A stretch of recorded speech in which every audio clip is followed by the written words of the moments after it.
காலையில் எந்திரிக்கவே முடியல, கஷ்டப்பட்டு எந்திரிச்சேன் 6:30க்கு. என்ன பண்ணுறது, எந்திரிச்சு தானே ஆகணும். வீட்டுக்கார் வேலைக்கு போவார், அவருக்கு சாப்பாடு செஞ்சு கொடுக்கணும்னு சொல்லிட்டு எந்திரிச்சிட்டு தம்பிக்கு பால் காய வச்சு அவனுக்கு ஆற்றி கொடுத்துட்டு அதுக்கு பிறகு அரிசி ஊற வச்சேன். எப்பயும் போல் ஊற வச்சேங்க 1.5 கிளாஸு.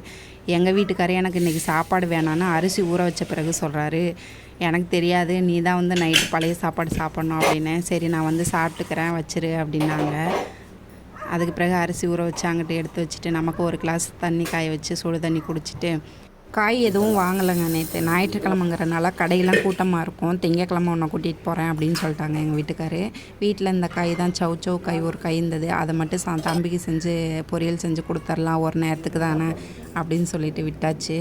நேற்று வச்ச ரசம் கொஞ்சம் இருந்ததுங்க, அட்ஜஸ்ட் பண்ணி இன்றைக்கி பார்த்துக்கலாம், நாளைக்கு ஏதாவது செஞ்சுக்கலாம் அப்படின்னு சொல்லிட்டு விட்டாச்சுங்க. எங்கள் வீட்டுக்காரர் வேறு சாப்பாடு வேணான்னு சொன்னாரா, சமையல் வேலை டக்குன்னு வேலை முடிஞ்சது. சாப்பாடு பொரியல் மட்டும்தான் செஞ்சேன். நமக்கு காலையில் உளுந்தங்கஞ்சி வச்சு குடித்தாச்சு, தம்பிக்கு மட்டும்தானே. சமையல் வேலையுமே முடிஞ்சதுங்க அன்றைக்கி டக்குன்னு. எல்லாம் கழுவி எடுத்து வச்சாச்சு, தம்பிக்குமே சாப்பாடு கொடுத்தாச்சு. அதுக்கு பிறகு என்ன, நம்ம க்ளீனிங் வேலை தான். இன்றைக்கி திங்கக்கிழமை இல்லையா, நேற்று நான்வெஜ் நல்லா சாப்பிட்டுட்டு மறுநாள் வந்து நல்லா வேலை இருக்கும் வீட்டில். வீடெல்லாம் கழுவணும், நாளைக்கு செவ்வாய்க்கிழமை இல்லையா, எல்லாத்தையும் ஒட்டடை அடித்து அப்படியே கூட்டிகிட்டு எல்லாம் எடுத்து வச்சாச்சு. நம்ம வீட்டில் பெட்டெல்லாம் இல்லைங்க, சும்மா இந்த பாய் தான். பெட்டு வாங்குறதுக்கெல்லாம் நம்மள்ட்ட பட்ஜெட் இல்லைங்க. இந்த நாங்கள் மேக்ஸிமம் கட்டிலில் படுக்க மாட்டோம், கீழே தான் தூங்குவோம். சும்மா இந்த தலகாணி பாய் இதெல்லாம் வச்சுக்கிறதுக்காக தான்.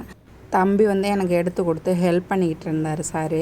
வேலை பார்த்துட்ருக்கையிலே பசி வந்துருச்சு. அதுக்கு பிறகு 2 தோசைக்கு தான் மாவு இருந்தது, போய் ஊற்றி அப்புறம் சாப்பிட்டாச்சு. அவ்வளோதான் ஃப்ரெண்ட்ஸ்.